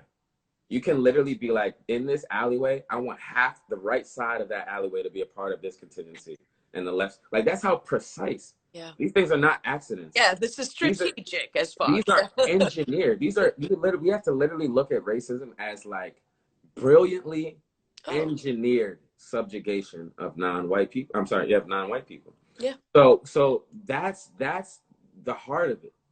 The culture and that homeless man calling me that's actually just a byproduct of Yeah. the culture. But the real racism is it's the structural way in which these people are subjugated. And so for me, it's like that's the focus. That's what's to be addressed. And so when you're looking at policy and you're looking at the way in which laws are very, very like key in affecting the society and the culture, like the laws are actually what has caused this homeless man to even feel this way. It's reinforced in law. And so there are Yeah. things like qualified immunity, which we spent some time talking about, where it's like you can have all these measures of like, hey, we're gonna make police wear body cams and we're gonna do this and that's cool, right? It's like the idea of like the American healthcare system, instead of investing money in preventative medicine, it's always focused on like, how do we mitigate pain? How do Right. we mitigate symptoms? You're just putting a band-aid over an issue that's going to continue to persist. And so when people say abolish the police and defund the police, everyone's all like, oh my God, no, we can't. They're not, if you like, I love when someone challenges the notion of abolish or defund the police and is like, and says, what are we going to do in a society with no police? Because what that shows me when you respond that way is that you haven't even gone as far as to click and read what abolish or defund means. No one is even saying, you think we want a lawless society? We already see how crazy a society with police is. You think we want the next layer where there's no police and it's just madness everywhere? Ask. No one's saying that. No one said We're that. actually talking about budgets. We're Exactly. literally talking about budgets and where money is allocated and In where investment. yes. You see what I'm saying? And so my point is like, it's in the DNA of the structures around education, around tech, around healthcare. It's literally built, and when you actually look at policy and the way in which it affects our daily life, it's specific things like qualified immunity. It's specific things like mandatory minimums. It's specific things like criminalization of weed. Like there's all these specific things that reinforce the world that we're talking about. The beauty of the times is like those are now starting to become mainstream, where Yeah. people are like, oh, I didn't know that's the reason. Like the fact that qualified immunity literally is like, we will protect these people under this law where they can no longer be sued, right? And they can't be taken to civil court, right? Like you can create all these song and dances around, we're going to make policing better and give diversity training. But if you continue to harbor somebody, right? Think about it like this. If I'm a cop, I don't even have to be racist. If I know that, God forbid, there's a situation where I have a moment of error or a misjudgment and I fire my weapon wrongfully, Yeah. even without me being racist, I can be the most liberal, forward-thinking cop. If I know a law to protect me in that scenario where I don't have to be held accountable, think about what that does to the psyche of that person. It's like if I know I have a get out of jail free card, I'm not. That doesn't necessarily mean that I'm like gun toting heavy looking for a chance. But It it's just means that in those moments, yeah. it could be such a micro split second decision, but I know that I'll be protected. So you can't address this issue of the violence against black bodies, black and brown bodies, without taking the harbor away. If I know there's shelter for me, even in a moment of a misjudgment, and I know that there's shelter, what reason do I have to be careful? Because I know, like, I got an ace in my back pocket. Right. You know, and so though the beauty is that some of these things are now becoming mainstream. I think that 2020 has made these mainstream conversations to a degree. And I feel like I'm watching our generation get to the point of what I was talking about before, where other countries, they don't have the luxury of not knowing things like their versions of qualified immunities, Yeah. right? You look at like what's happening right now in Nigeria with this End SARS movement, and it's the same idea of police brutality, where like there's literally a special unit of police in Nigeria that has been targeting kids like me, like for the small, like this, me having my hair like this, Yeah. has been impetus for this special unit of police in Nigeria to come up to me, harass me, ask me who I am, ask me where I'm going, ask me if I'm a ruffian or am I a gangster or am I this, that, and the third because of my hair, and then use that as an opportunity to pull a gun on me and walk me to an ATM and make Oh, me empty out my entire ATM, my life savings, all of my worth, and put it in their hands just for them to leave me alone. That happens every day in Nigeria, and our generation has been like, fuck that, we're fed up, no longer. Because of my hair, I lose my life savings because you can just pull up to, and you know the name, the irony is that the name of them is called the Special Anti-Robbery.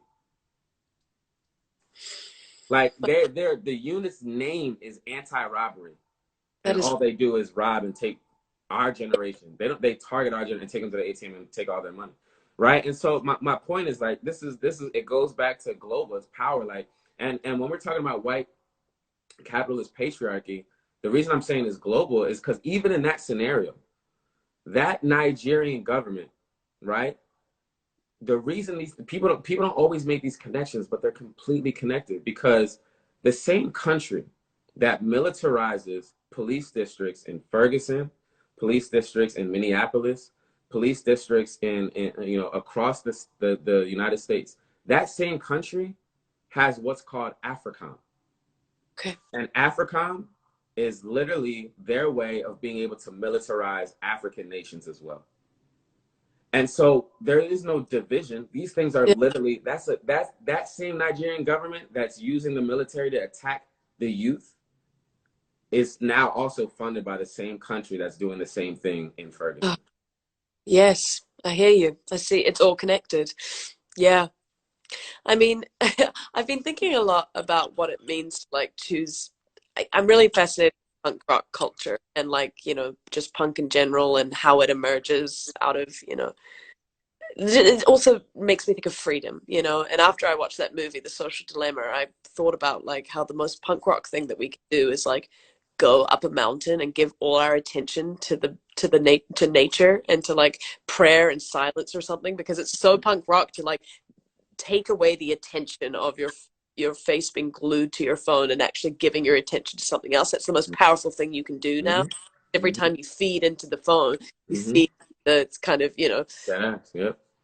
and in the same way with this, we trick ourselves into thinking that this white capitalist patriarchy idea is some kind of freedom, that like in white folk, I think certainly think of this as a free space, where we have our rights to think this way, to vote this way, we want to vote to keep our country great, all of these ideas that sort of enforce this idea of freedom. But it's brainwashing. It's not freedom. It's actually a kind of trap. It's you are not. There's no actual collective self-interest in it. There's people at the top that are dictating all of this, that are creating the infrastructure and benefiting from it, Mm-hmm. not serving you. And it's like, it just makes me think that like the most punk thing that we can do now is have the information and actually like work towards unity, because the more that we stay in division and stay in our tribes and our kind of us versus them, the more we feed into the power structure, and the more that we actually take away from our own freedom. Like it's a lie. I guess that's what I'm trying to say, is that like I feel like I'm waking up to the fact that white supremacy has been, you know, marketed as something that works for white folk, when really it keeps Yeah. everyone in a kind of um I don't know. No, It's no, no. You're hitting it on the head, because at the end of the day, it's it's a myth, right. right? It's Right. like it's a myth, and not in the sense that, I'm not saying it's a myth in the sense that it's not real. Myths actually are very real. Right. Like myths are actually what create our reality, right? Right. And so we've seen across cultures, across time, that different people have their different myths, right? Like, we are the chosen people, and Yep. these are the reasons why. Here's our central text. Yep. This is the image that God created us in. Yep. This is the land that we are been endowed, right? Like, we, all these cultures have these ideas of their origin story and their myth of Yeah. why they're a special people, Correct, isn't it? That's where you right? get the thing of, yeah. Exactly, right? And then how do you make people believe the myth? It's propaganda, Yeah. right? It's like, what are all the materials that you use to reinforce this myth, where people are like, oh, that is real. I believe that. I can buy into it. And in fact, the better propaganda is the one that makes it feel like it's not propaganda at all, right? It just feels like law. It just feels like that's, we accept it. Oh, it's not even a false idea. It's just, that's Like, nature actually choosing it. The thing about punk that I like that you're referring to is, like, punk has a responsibility to be the anti-propaganda propaganda. yeah. Yeah. Yeah. Yeah. Right? It's like, and I don't just mean punk as a genre. I mean punk as a philosophy of That's music, what I'm talking about. Yes. right? Because punk, we all know the various forms of punk music, you know, throughout time. Punk the genre, literally. Punk, as reggae was punk. You know what I'm Yes. saying? Like, and rap music was Oh punk. It yeah. was anti. It was like, and like those are very punk philosophies, right? And the beauty is that punk has the ability and the power to create a propaganda that is actually larger and greater and more powerful than the propaganda that we've been subjected to. So, and people have this notion that propaganda is so negative. Like, even when my dad hears me say this, he hates it, because there's such a so much baggage that comes with that word propaganda, right? Yeah. I love it. I actually love it. I love that word, because the reality is that that's all the world really is propaganda. It's literally people that have made you believe. The beauty of Social Dilemma is, like, you know, there was a moment in that where, like, um, someone was making the argument that, like, the people are the product, right? It was like, you Yeah. think you're getting a free service, right? It could be an app, it could be a website, whatever. You think it's free. The reality is that there is a cost being paid, and the who's paying that cost? The advertisers. And who is the actual product? It's not the app, it's actually your data, right? So Yeah. someone makes that argument, and then another man, I forget his name, comes on right after, and he's like, that's the shallow, that's the simple version of this. That's right. He's like, the real product is not you, it's actually your behavior, The prediction the of. predictions of your behavior. Exactly. Uh-huh. That's the real product, because when you can learn a consumer so well that you can actually, and the only way you can learn a consumer well is literally looking at every single solitary piece of data you can aggregate. You now can predict behavior. That's the actual product, Product. right? And that's what you can turn around and sell to a company for $10 million. Like, yo, I actually know how these specific people are going to behave, Yeah. and so that's the power. And so that's a propaganda, though, right? That's a propaganda in the sense of, we are taught, like, hey, let's get on social media to see our friends. Let's get on social media to spread our message. We're made to believe that this is a way that we connect with the world, right? That's a propaganda that we actually bought into, when there's actually ulterior motives, right? There's a bigger reason why we're on these apps, right? And so for me, I don't have any problem with saying the word propaganda. I actually believe that we just need to create greater propaganda that propagates our myths, right? I mean, that's kind of what I'm getting at here, is that Yeah, like it's all propaganda in some way. It's just where yeah, do you turn your attention to, and exactly, how can you create a propaganda that is larger than exactly, myth, that the thing we've been taught. And exactly. again, I come back to, yeah, the this punk culture, but also the sobering, the empowering of sobering up to the Hmm. things we're taught, and the identities that you've been told are inherent to your existential, um significance on earth. Is they're so constructed by, you know, I guess things that you that are invisible and that you don't see at first. And Absolutely. I feel very empowering to learn that and to know that. And I would hope that I can't vote in this country, but I Mhm. imagine, you know, going through this process that I'm going through and then being able to have the power to vote, it makes it so much more powerful, you know, Mhm. to have informed yourself beyond just the mainstream, you know, things that you're taught, and actually Absolutely. expand and understand things on a deeper level. And it's Absolutely. hard to find the information, I think, but I'm excited that it's becoming more accessible through things like social media and through discussions that happen on a public level. It Absolutely. seems to be emerging. I mean, maybe leads me to my next, like, we should wrap up soon, but my next point being, now that we are establishing where systemic racism is in our industries, and you know, we're starting to really, I not only label and name, but investigate Mhm. racism in the music industry, whether it's, you know, going BMG saying they're going to go back through the catalogs and look at where exploitation of black artists was happening, and all kinds of, you know, Mhm. promises to change things. What would you like to see change most in the music industry moving forward? Yeah, I mean, again, I go back to those three pillars that um, my friend Mikhail was talking about. You know, I think it's social justice, I think it's economic justice, and spatial. And I think economic means it goes back to that equity conversation, right? It's like when you've benefited directly from, again, the creativity and the consumerism of non-black people, cutting a check is one thing, but giving equity is another, right? And so I think there's a couple different ways you can do that. I think creating like a pipeline system, right? Where you're actually not just like, we always like wait to just see like what applications come in for a position. Right. Right. And that's like, oh, okay, if the person is qualified, then I'm gonna interview them and weigh the risk. And if we have a quota, we need this, okay, cool. But like what a pipeline system does is like where's the pathway for people to even enter that position from step one?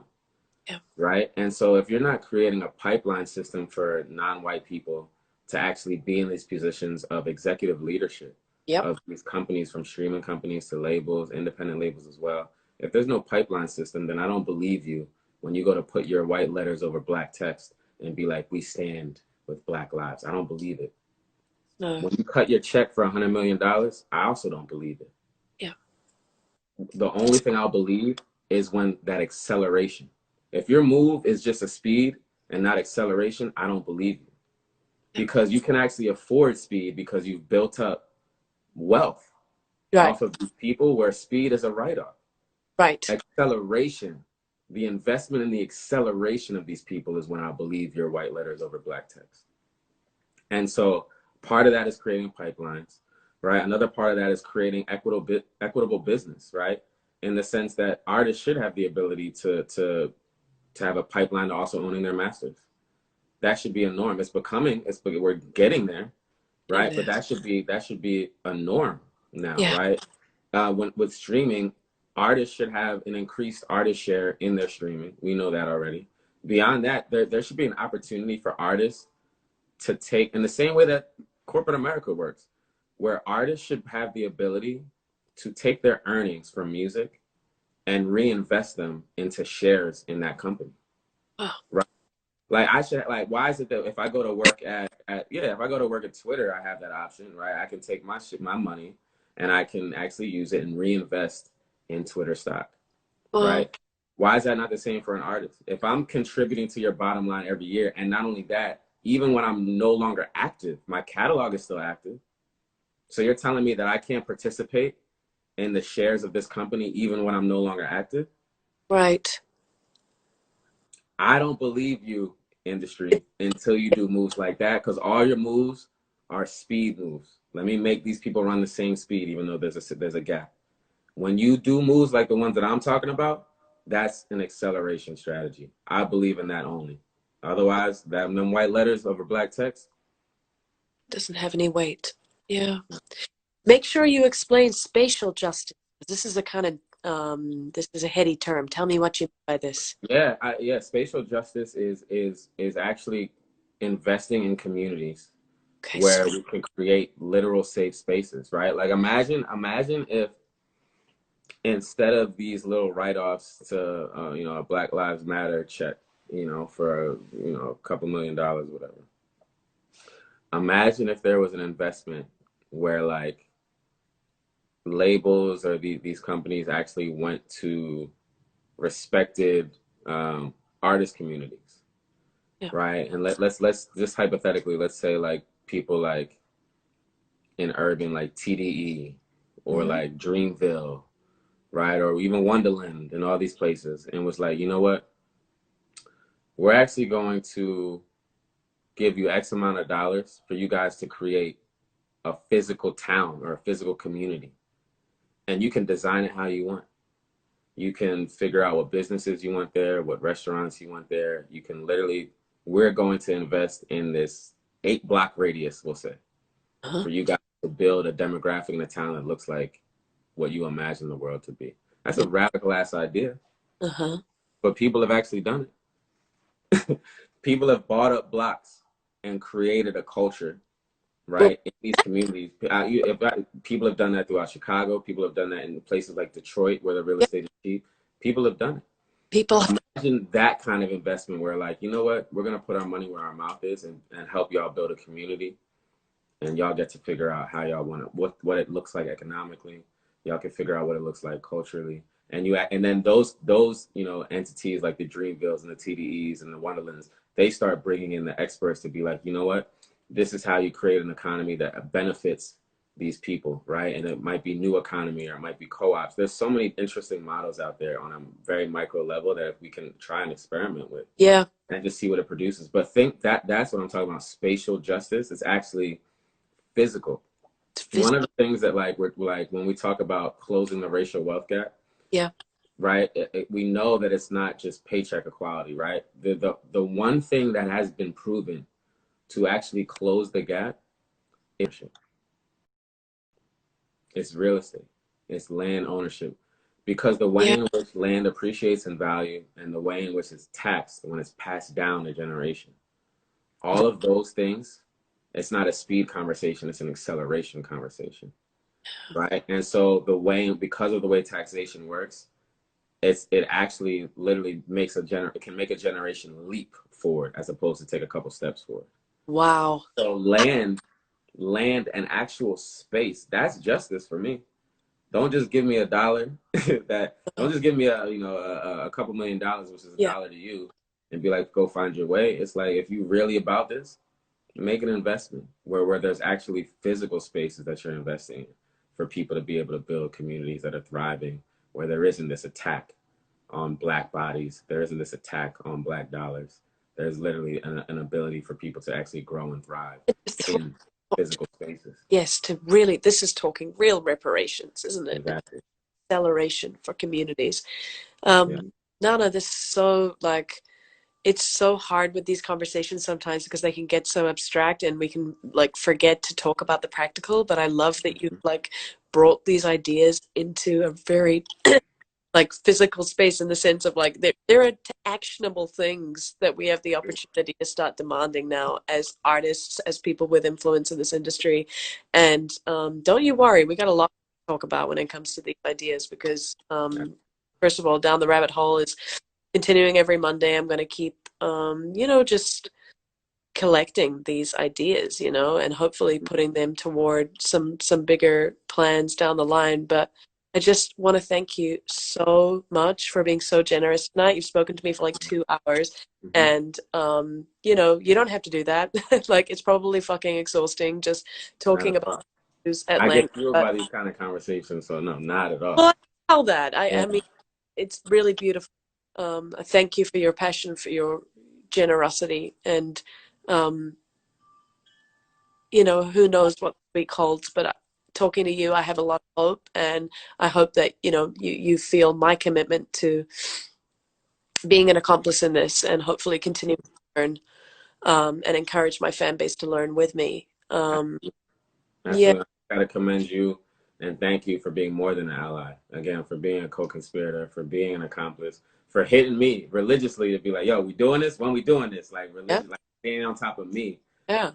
That's the kind of work that it takes. So one, I just commend you for the way in which you're approaching this, for having this platform, for actually exposing yourself and putting yourself out there weekly to be able to have this conversation. This is not something that someone that just speaks in jest of support doesn't do things like this, right? So I just commend you for even creating this space, and for continuing to do that work, and actually just taking a moment to just be like, you know what? There's a lot going on right now, but let's still the world for an hour every week and actually zoom out and be able to have a conversation of like where we're going as an entire country, as a people, as a humanity. So Yeah. I commend you for that because that's a bold fucking action, Yeah. and I Well, appreciate I don't know what else to do, Nana. It's like you that. sit back and you watch the world in this turmoil and you just go, what everyone has to ask themselves, what can I do with my sphere of influence? That's Yeah, all we can do. You know, some people have two or three people in the sphere, some people have 20,000, 30,000, and it's absolutely. all got to do our bit. So, yeah, thanks so much. Thank you everyone that tuned in and stuck around with us for like a couple of Right, absolute. um but the rest of the world is too depressing to tune into right now. So Right, with some solace. facts. And yeah, big love, Nana. I hope that Much we love. hung out in person sometime soon. God willing, absolute. I'm sure Okay. the day will come. All right, Nana. Bye All right, bye. be well. We'll talk soon. Thank you. See ya. All right, bless. Turn up to the turn up.